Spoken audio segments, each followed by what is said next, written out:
नमस्कार दोस्तों। तो स्वागत है आपका हमारे अपने channel study with Vikas sir में। और जैसा कि हम कंटिन्यू किए हुए हैं इकोनॉमिक्स को, लेकिन अभी हमारी क्लासेस कुछ दिन से नहीं आ पा रही थी। उसका एक रीजन था, थोड़ी सी हमें प्रॉब्लम हो गई थी और कुछ और भी वर्क होते हैं हमें। और यही बात मैंने पिछली वीडियो में की थी। पिछली वीडियो में क्या हुआ था मेरे साथ, जो मैं आपको लेक्चर करा रहा था, ये करा रहा था मैं आपको, तो यही यहाँ पर लिखा हुआ भी है। इसके आगे का भी मैंने बहुत सारा आपको करा दिया था, बट क्या हुआ, कैमरा ऑफ हो जाने के कारण वीडियो नहीं बन पाई और मुझे पता भी नहीं चला, क्योंकि मैं अकेला वीडियो बना रहा था। कैमरा हमारा डाउन हो गया। अब बहुत सारी ऐसी टेक्निकल चीजें, टेक्निकल प्रॉब्लम आएगी, तो उसके लिए आपको थोड़ा सा प्रिपेयर रहना पड़ेगा, हमारा सपोर्ट करना पड़ेगा। और देखिए, हम ज्यादातर वीडियो सुबह मॉर्निंग में या इवनिंग में बनाते हैं, ज्यादातर वीडियो, क्योंकि बीच में हमारा काम रहता है। अभी यूट्यूब से इतनी इनकम तो हो ही नहीं रही है, आपको पता ही है, क्योंकि अभी हमारा नया नया मोनेटाइज हुआ है चैनल। तो हमें थोड़ी सी इनकम की भी जरूरत पड़ेगी। अब ऐसा है ना, क्योंकि घर वालों को भी लगता है कि आप क्या कर रहे हो, क्या नहीं कर रहे हो, पढ़ाई कैसी चल रही है, क्या कर रहे हो। तो बहुत सारी चीजें होती देखनी पड़ती हैं। अगर आप हमें सहयोग करोगे, अच्छे से हमारी वीडियो को ज्यादा से ज्यादा शेयर करोगे, लाइक करोगे, कमेंट करोगे, तो ये हमको मोटिवेशन मिलेगा, जिससे हम आपको पूरा टाइम दे सकें। हम बहुत कुछ करना चाह रहे हैं, बट क्या है कि इतना सपोर्ट नहीं मिल पा रहा है। आप कमेंट भी नहीं कर रहे हो। कमेंट बहुत सारे बच्चे कर रहे हैं, बहुत सारे बच्चे कमेंट कर रहे हैं। तो हम ये बातें करेंगे बाद में, बहुत सारी बातें करनी है। किस दिन लाइव लाएंगे तो वहां पे बात करेंगे। अभी हम पढ़ लेते हैं। अभी मैं आपको समझाऊंगा कि हमें क्या पढ़ना है, कैसे पढ़ना है। मैं इसको फिर से लिखता हूँ और फिर से आपको समझाता हूँ, ठीक है। चलिए, हम पढ़ रहे थे एमएसएमई का सशक्तिकरण। तो एमएसएमई का सशक्तिकरण में हमने क्या करा, देखो मैं इसको मिटा नहीं रहा, इसे समझा देता हूँ। गवर्नमेंट स्कीम क्या है, गवर्नमेंट स्कीम, जो एमएसएमई है उसके लिए गवर्नमेंट स्कीम क्या क्या लेकर आई है, जो हमारी सरकार है वो क्या क्या स्कीम लेकर आई है और किस तरह से इसको बढ़ाने के लिए काम कर रही है। एमएसएमई को मैंने, आप पिछली वीडियो देखेंगे उसमें मैंने पूरी एमएसएमई की फुल फॉर्म बता दी थी, एमएसएमई में क्या आएगा वो सारी चीजें बता दी थी, ठीक है। तो आपको आवाज भी अच्छी आ रही होगी। तो देखो, पहले है गवर्नमेंट स्कीम्स। गवर्नमेंट स्कीम्स है एमएसएमई, उद्यम, उद्यम और क्या है ये, ठीक है, उद्यम रजिस्ट्रेशन, ठीक है। उद्यम रजिस्ट्रेशन पहले आप एमएसएमई मानना चाहते हैं तो उसके लिए एक स्कीम है एमएसएमई उद्यम रजिस्ट्रेशन। उसके बाद इसमें ही दूसरी जो स्कीम है वो है पीएमईजी। क्या है, पीएमईजी स्कीम, ऐसे याद कर लेना बस, पीएमईजी स्कीम। उसके बाद एक और है क्रेडिट गारंटी स्कीम। क्या है, क्रेडिट गारंटी स्कीम। और एक स्कीम और है जिसको बोलते हैं emergency credit line guarantee scheme, credit line guarantee scheme, ठीक है। ये हमारी बहुत सारी स्कीमें हैं। हम 4 स्कीमें हमने देख ली थी, मैंने इसको समझा भी दिया था आपको थोड़ा सा। तो बस आपको ज्यादा समझने की जरूरत नहीं है, बस एमएसएमई समझने की जरूरत है। एमएसएमई को आज इसकी पिछली वीडियो जाओगे, इस जो भी वीडियो अभी है इससे पिछली वीडियो देखोगे तो एमएसएमई मैंने अच्छे समझा दिया था। अब ये गवर्नमेंट स्कीम है वो बता दिया आपको। और देखो, एक चीज और बतानी है आपको। क्या बतानी है, वो ये बतानी है, जो आपका पटवारी पटवारी लेखपाल, लेखपाल इसको बोलते हैं बीडीओ या बीपीडीओ, यूकेएसएससी, यूकेएसएससी का जो एग्जाम है वो प्रस्तावित हुआ है। हमारे आयोग ने जो डेट बताई है वो बताई है 17 मई। तो आप अच्छे से लग जाइए, आज मैं आपको डेट बता रहा हूं। आज की जो डेट है वो डेट कितनी है, वो 20 है। और आज से आपके काफी टाइम है, लगभग लगभग 2 महीने मान के चलो। 2 महीने में आपकी इतनी अच्छी प्रिपरेशन हो जानी चाहिए कि आप एग्जाम निकाल दो, है ना, आप एग्जाम को क्रैक कर सको। तो आप अगर हमारे साथ जुड़ना है तो हम भी आपको एग्जाम तक 17 मई तक पूरा एग्जाम का सिलेबस करा देंगे। आपको हिंदी, रीजनिंग और जीएस और उत्तराखंड ये भी सारा करा देंगे हम आपको। अगर आप हमारे साथ जुड़ रहे हो तो अच्छे से रिवीजन करते चलेंगे। हम ये क्रेश कोर्स की तरह चलेंगे। यहाँ पर हम बहुत ज्यादा आपको ये नहीं कराएंगे कि आपको फाउंडेशन कराया जाए, हम क्रेश कोर्स करेंगे अच्छे से, ठीक है। तो आपको डेट नोट डाउन कर लेनी है। डेट क्या है, 17 मई। क्या है डेट, 17 मई की डेट है आपकी। तो 17 मई आपको याद रखनी है कि वीडियो बीपीडीओ का जो पेपर होने वाला है वो 17 मई को होने वाला है। ओके, तो चलिए हम देखते हैं नेक्स्ट। अब देखेंगे हम, जैसे हम करते हुए आ रहे हैं, लेटेस्ट अपडेट क्या है इसमें, ठीक है। अपडेट क्या है, लेटेस्ट अपडेट, जो नई अपडेट है एमएसएमई में वो क्या है वो देखेंगे, ठीक है। चलो लेटेस्ट अपडेट देखेंगे,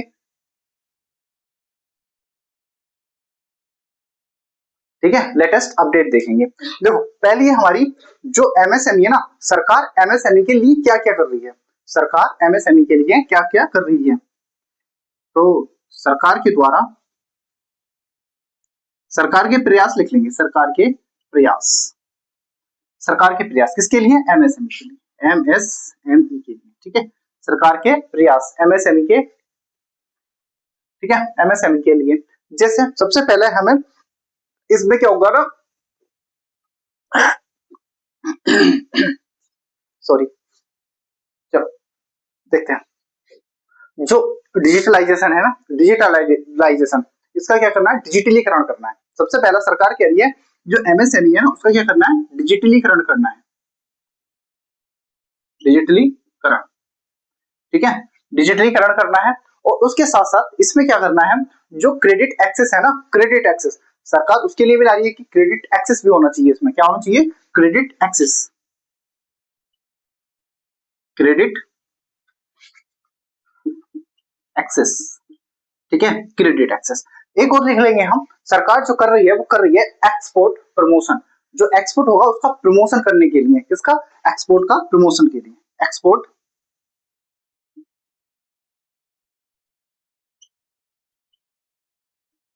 एक्सपोर्ट प्रमोशन, ठीक है। ये तीन चीजें सरकार की जो लेटेस्ट अपडेट है, वो सरकार क्या कर रही है? डिजिटलीकरण कर रही है, क्रेडिट एक्सेस कर रही है, और क्या कर रही है?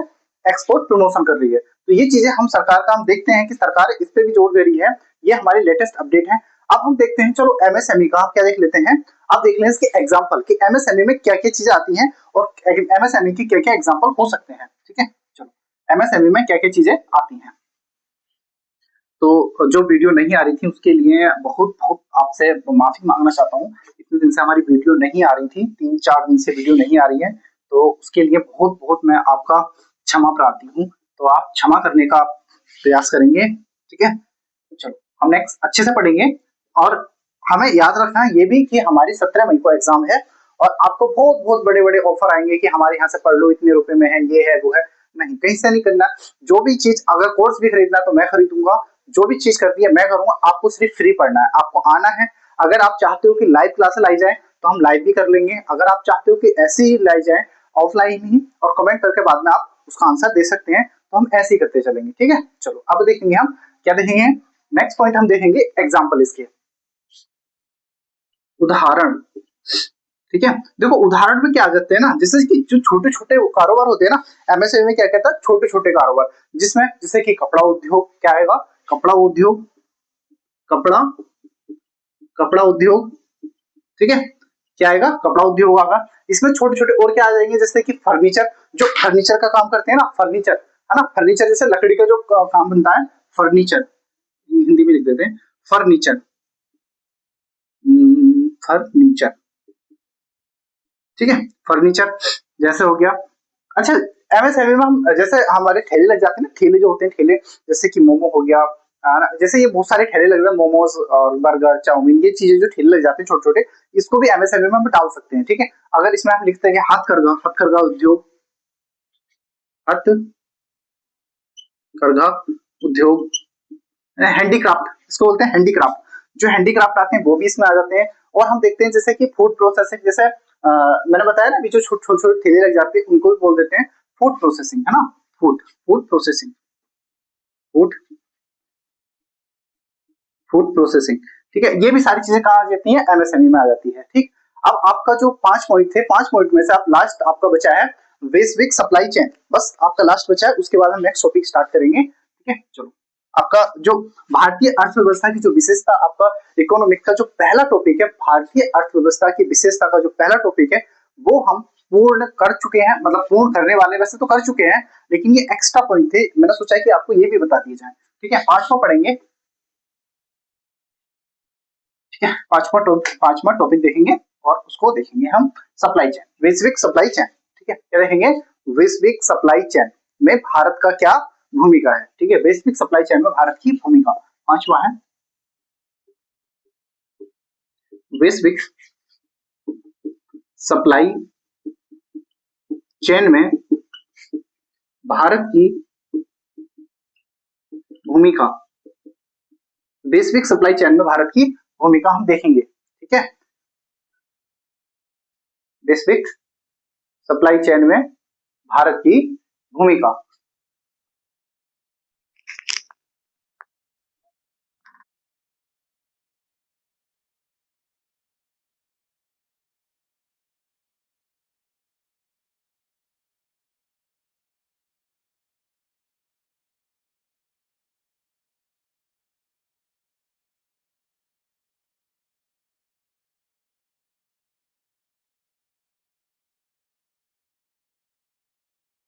ठीक है, चलो नेक्स्ट देखते हैं हम बेसिक सप्लाई चेन में भारत की।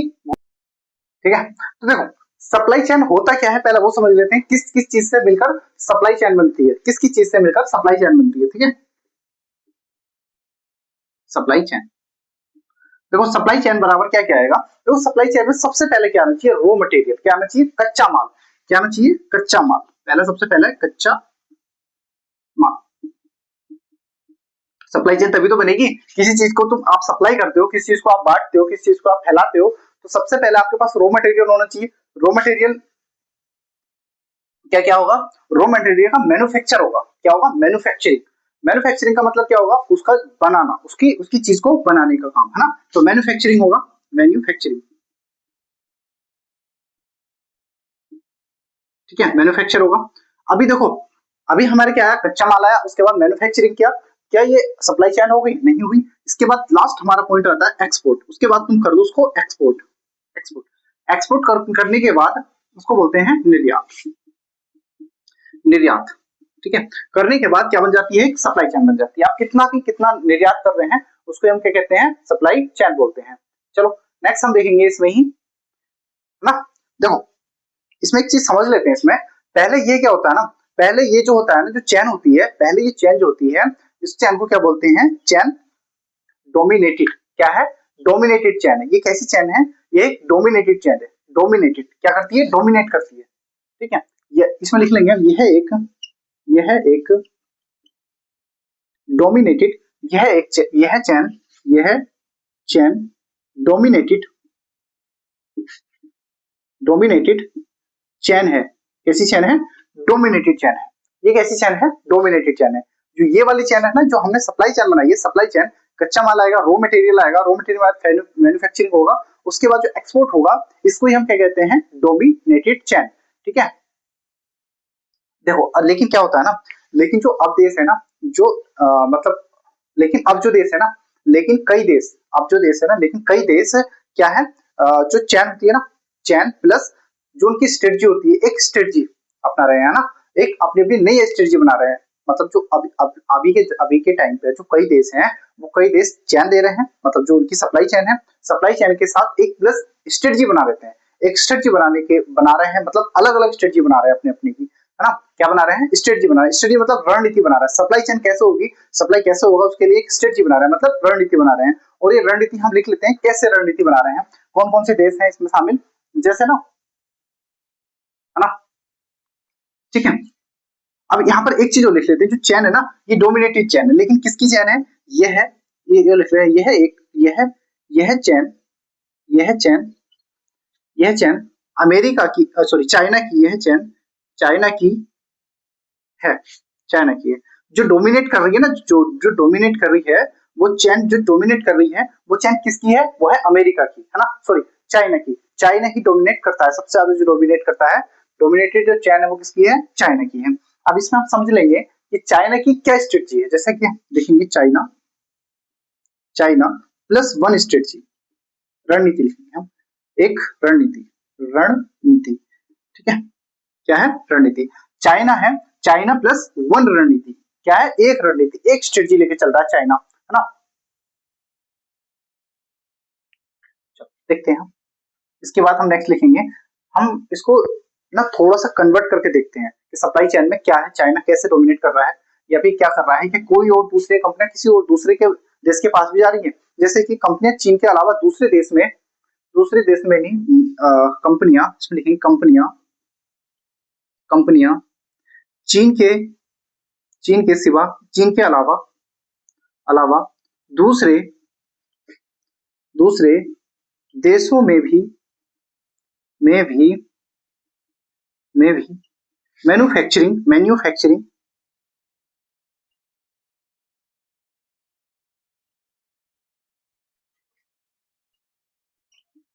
मैन्युफैक्चरिंग कर रही हैं। ठीक है, तो चाइना के साथ साथ दूसरे, डोमिनेट तो करता है चाइना इसमें, जो सप्लाई चेन में डोमिनेट करता है, ये पक्का है। पूरे विश्व में देखो तो चाइना हर चीज में डोमिनेट करता है। आप देखोगे ना, हर चीज चाइनीज मिल जाएगी आपको, हर चीज, चाहे वो टेक्नोलॉजी हो, रोबोट हो, या फिर खाने पीने की सामान हो, हर चीज डोमिनेट कर देता है। हमारे यहाँ डेकोरेट का जो सामान आता है, उसमें भी चाइना क्या करता है, डोमिनेट कर देता है ना। जैसे ही अगर चाइना से कोई कंपनी निकलती है तो इसका फायदा किसको मिलता है, इसका फायदा फायदा भारत उठाता है, भारत उठाता है। ठीक है, जैसे चीन से हमारे यहाँ चीन से कंपनी निकलती है तो कहा जाती है भारत में, क्योंकि भारत भारत विश्व का सबसे बड़ी आबादी वाला देश है, विश्व का सबसे बड़ी आबादी वाला देश भारत है। पहला माना जाता चाइना है, लेकिन ऐसा माना जा रहा है कुछ रिपोर्टों के अनुसार कि भारत चीन को भी बीट कर देगा और पहले स्थान पर क्या है, भारत आ जाएगा जनसंख्या में। तो हम सबसे जो ज्यादा मार्केट होगी वही होगी ना, जहाँ सबसे ज्यादा लोग होंगे वहीं सबसे ज्यादा मार्केट फले फूलेगी। तो इसलिए ही भारत को फायदा मिलता है चाइना के बाद सप्लाई चेन में, वैश्विक सप्लाई चेन में चाइना डोमिनेट करता है। लेकिन जो कंपनियां हैं चीन के साथ साथ कहाँ जा रही हैं, दूसरे देशों में जाती है, उसमें भी किसमें, भारत को सबसे ज्यादा फायदा मिलता है। क्यों भारत महत्वपूर्ण है, अब हम देखेंगे भारत महत्वपूर्ण क्यों है। भारत महत्वपूर्ण क्यों है, ठीक है, भारत महत्वपूर्ण क्यों है। अब हम देखेंगे कि भारत महत्वपूर्ण क्यों है। अब देखो सबसे पहले एक चीज हम देखेंगे, भारत की जनसंख्या सबसे ज्यादा है और सबसे ज्यादा कम पढ़े लिखे भी कहाँ है, भारत में। सबसे ज्यादा जो यंग लोग हैं वो कहाँ है, भारत में। सबसे ज्यादा अंधभक्त कहाँ है, भारत में। तो ये सारी चीजें भारत में मिलेगी तो कंपनियों को फायदा होगा, है ना। अगर गवर्नमेंट कहेगी कि भाई देखो ऐसा ये काम कर लो, तो बहुत सारे गवर्नमेंट के सपोर्टर होते हैं, वो सपोर्टर क्या करते हैं, बिना कुछ सोच समझे काम पे लग जाते हैं। तो ऐसी जगह क्या होता है, फायदा होता है कंपनियों को, सही है। तो सबसे पहला क्या होगा, सस्ता लेबर। क्या होगा, सस्ता लेबर। तो नंबर एक, सस्ता लेबर, सस्ता श्रम। ठीक है, फायदा क्या होता है, भारत महत्वपूर्ण क्यों हो जाता है, क्योंकि भारत में गधों की तरह काम करने वाले लोगों की संख्या ज्यादा है। ठीक है, भारत में। और क्या है ये, जब ज्यादा जनसंख्या है तो बड़ा मार्केट है, बड़ा बाजार है। क्या है, बड़ा बाजार है भारत। सबको पता ही है कि सस्ता श्रम मिलेगा, बड़ा बाजार मिलेगा। उसके बाद यहाँ पर क्या होगा ना, जो पॉलिसी होती है ना, पॉलिसी क्या है, जैसे मतलब स्टेबिलिटी, पॉलिसी की स्टेबिलिटी है, स्टेबिलिटी है ना, पॉलिसी की स्टेबिलिटी। स्टेबिलिटी को हिंदी में क्या बोलते हैं, पॉलिसी, पॉलिसी स्टेबिलिटी। ठीक है, जो पॉलिसी बनती है ना, पॉलिसी हमारे यहाँ अच्छी बनती है, अच्छी पॉलिसी बनती है।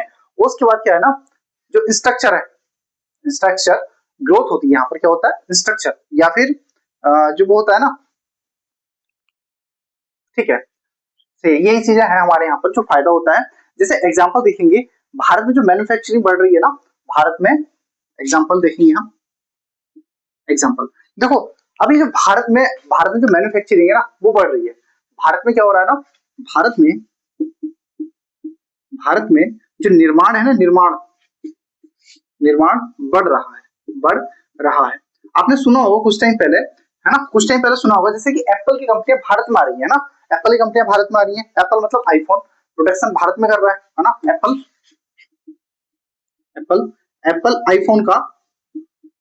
आईफोन का निर्माण, प्रोडक्शन, उत्पाद जो है ना, उत्पाद उत्पादन भारत में कर रहा है, भारत में कर रहा है।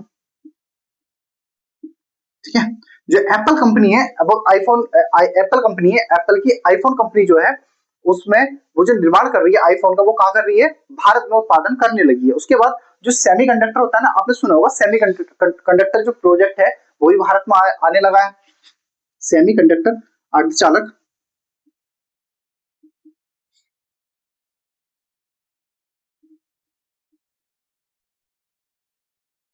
सेमीकंडक्टर प्रोजेक्ट आ गया भारत में, सेमीकंडक्टर प्रोजेक्ट, है ना, प्रोजेक्ट्स भारत में चलने लगे।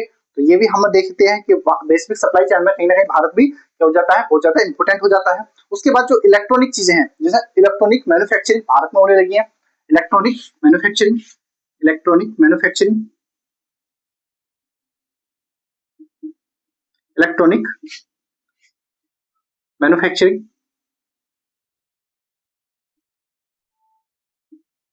ठीक है, इलेक्ट्रॉनिक मैन्युफैक्चरिंग कहाँ होने लगी है, भारत में होने लगी है। तो ये सारी चीजें हमारे यहाँ पर क्या हो रही है, फायदा हो रहा है, क्योंकि भारतीय जो बेसिक सप्लाई चेन है उसमें भारत क्या हो जाता है, इंपोर्टेंट हो जाता है। तभी तो क्यों हो जाता है इंपोर्टेंट, सस्ता श्रम मिलेगा, बड़ा बाजार मिलेगा, पॉलिसी हो गया हमारे यहाँ पर, है ना, पॉलिसी की स्टेबिलिटी है। अच्छा एग्जाम्पल देख लेते हैं, वैश्विक सप्लाई चेन में थोड़े से एग्जाम्पल देख लेते हैं। जैसे कि भारत के लिए मेक इन इंडिया आपने सुना होगा। मेक इन इंडिया मैं आपको पढ़ा भी चुका हूँ। Make in India, make in India, make in India मैंने आपको पढ़ाया ना। मेक इन इंडिया पढ़ना है आपको, ये बताना है कब मेक इन इंडिया लागू हुआ था, ठीक है। इसकी डेट बतानी है मेक इन इंडिया की। तो सबसे पहला एग्जांपल लिखेंगे, एग्जांपल भारत में make in India, make in India पहला। एक एग्जांपल और लिख लेंगे हम, जैसे आपने सुना होगा ना, जो मैंने आपको बताया था पीएलआई, क्या बताया था पीएलआई। पीएलआई का मतलब क्या होता है, प्रोटेक्शन, प्रोडक्शन, प्रोडक्शन, हाँ प्रोडक्शन, प्रोडक्शन लिंक्ड और इनिशिएटिव, हाँ इनिशिएटिव, ठीक है। तो L P I L, P L I ये हो गया। तीसरी हमारी एक चीज और होती है, तीसरी चीज क्या होती है, national logistic policy, national logistic policy, national national logistic policy, national logistic policy. तो हमारी ये एग्जांपल है, इसलिए हम क्या हो रहे हैं, वैश्विक सप्लाई चेन में महत्वपूर्ण भूमिका निभा रहे हैं, मतलब भारत निभा रहा है। तो ये आपका जो लेक्चर था पूरा हो चुका है। अब जो लेक्चर, एक लेक्चर और बनाऊंगा मैं, उस लेक्चर को बनाऊंगा मनरेगा पर। मैंने आपसे बोला था कि मनरेगा के बारे में, जो मनरेगा है, मनरेगा, मनरेगा के बारे में मैं आपको पूरी डिटेल देने वाला हूँ, पूरी डिटेल, क्योंकि करंट का टॉपिक भी चल रहा है। इसमें स्टार्टिंग से लेकर अब तक क्या क्या फेरबदल हुए हैं, क्या क्या काम होता है, मनरेगा कैसे काम करता है, वो सारी चीजें मैं आपको क्या एक वीडियो में बनाने वाला हूँ, ठीक है। एक वीडियो में पूरी की पूरी चीजें मनरेगा के बारे में आपको बता दूंगा। तो आशा करता हूँ कि आपको पूरा का पूरा टॉपिक समझ में आ गया होगा, भारत की विशेषता क्या क्या है, उसमें फैक्टरों से लेकर, उसमें योजनाओं से लेकर, उसमें सप्लाई चेन से लेकर, और जो डिजिटल करेंसी है उसको लेकर मैंने सारी चीजें बता दी। भारत की अर्थव्यवस्था मिश्रित है या फिर पूंजीवादी है, समाजवादी है, वो सारे आप पुराने लेक्चर देखोगे तो उसमें सब कुछ आपको पता चल जाएगा। धन्यवाद, मिलते हैं नेक्स्ट लेक्चर में। अब जो हम पढ़ाएंगे वो पढ़ाएंगे मनरेगा, ठीक है। तो मिलते हैं नेक्स्ट लेक्चर में, धन्यवाद, जय हिंद, नमस्कार।